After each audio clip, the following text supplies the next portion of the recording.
बिस्मिल्लाहिर्रहमानिर्रहीम। अस्सलाम वालेकुम नाज़रीन, इंफॉर्मेटिव दुनिया की पुरअसरार कहानियों में खुशामदीद। आज का पहला वाक़या हमें भेजा है मैमूना ने, जो कहती हैं कि वाकई में जन्नात होते हैं और ये मेरी मम्मा ने अपनी आंखों से देखा है। कहती हैं कि जब हमने अपना नया घर बनाया था और वो घर मेरी मम्मा के नाम पर था, वो घर जैसे जैसे बनता गया मेरी मम्मा की तबीयत बहुत ख़राब होने लगी। मम्मा गुस्से में रहने लगी। मगरिब की अज़ान के बाद तो उनकी तबीयत ख़राब होने लगती थी। किसी को कुछ भी समझ नहीं आ रहा था कि क्या हो रहा है। पापा पे गुस्सा करती थी, कहती थी मैं उस घर में नहीं जाऊंगी, जबकि वो घर मम्मा की खुशी से बन रहा था। जब वो घर बनकर बिल्कुल तैयार हो गया तो मम्मा बहुत ज़्यादा बीमार रहने लगी। इस पर पापा ने उन्हें एक बुज़ुर्ग को दिखाया, जिन्होंने ये बात कंफर्म बता दी कि जो घर बनवाया है उसमें जिन्नात हैं और वो कोई एक जिन नहीं बल्कि पूरा का पूरा ख़ानदान है उस घर में। उनको वहाँ से निकालना बहुत ही मुश्किल है, पर पापा ने फिर भी कोशिशें की कि घर हमारे हाथ से ना निकल जाए, हम शिफ्ट हो जाएं। या शायद पापा को यकीन नहीं था इस बात पर कि ऐसा कुछ हो सकता है। जब वो घर बनकर बिल्कुल तैयार हो गया तो एक दिन पापा अकेले उस घर में गए। पापा ने गेट की कीज़ सामने टेबल पर रखी और अंदर रूम्स वगैरह को देखने चले गए। जब वो वापस आए तो कीज़ गायब थी।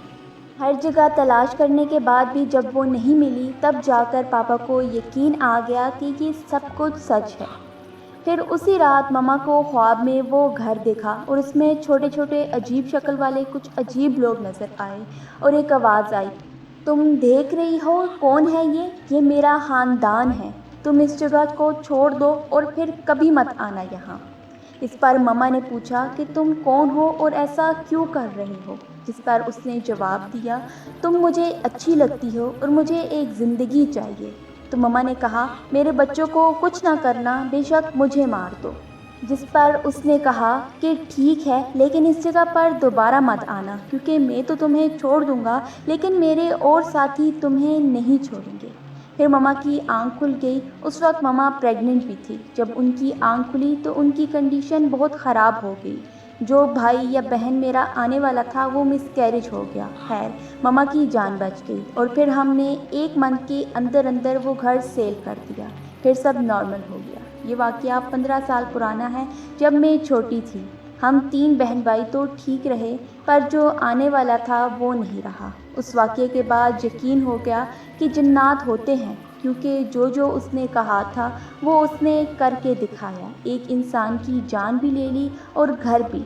मैमूना कहती हैं कि अब अल्लाह का शुक्र है कि सब कुछ ठीक है और हम अपने घर में हैं। मम्मा की तबीयत भी ठीक है। अल्लाह पाक का जितना शुक्र अदा करूँ कम है।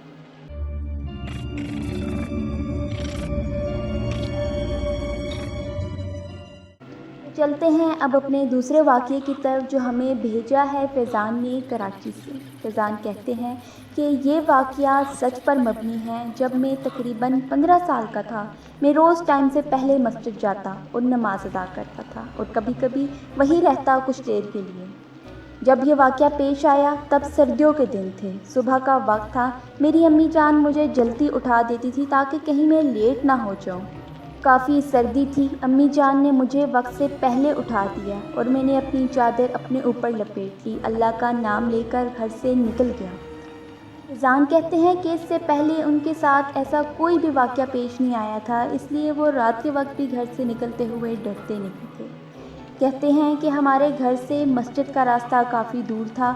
घर के रास्ते में एक फैक्ट्री भी आती थी जहां भुट्टा बनता था और फैक्ट्री के आसपास काफ़ी जगह खाली थी और कोई घर नहीं था, खाली मैदान था सिर्फ। खैर, जब मैं घर से निकला तो अपनी नज़रें ज़मीन की तरफ करके जा रहा था, क्योंकि ठंड बहुत थी। जिस्म ठंड की वजह से कांप रहा था और मैं आहिस्ता आहिस्ता चल रहा था। जब मैं फैक्ट्री के गेट के पास पहुंचा तो मेरी नज़र नीचे थी। एकदम से मैं रुक गया, क्योंकि आगे मुझे पाँव नज़र आए जो कम से कम 3 फुट के थे।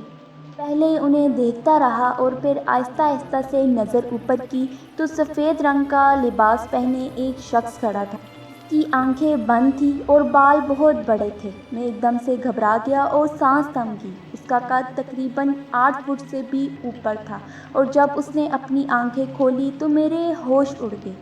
آنکھیں بہت بڑی بڑی اور ان کا رنگ سبز تھا، اور جب اس نے میری طرف دیکھا اور مسکرانے لگا، اس کے دانت بڑے بڑے دیکھ کر پہلے تو میں کچھ سمجھ نہ پایا کہ آخر یہ کیا چیز ہے، اور میرے دل کی دھڑکن بہت تیز ہو گئی، وہاں سے ہل نہیں پا رہا تھا۔ پھر کوشش کر کے میں وہاں سے گھر کی طرف بھاگا اور دروازے پر آ کر زور سے لگا، اور شکر اللہ کا کہ امی جاگ رہی تھی۔ انہوں نے دروازہ کھولا اور مجھے اس حالت میں دیکھ کر پوچھا کہ کیا ہوا ہے۔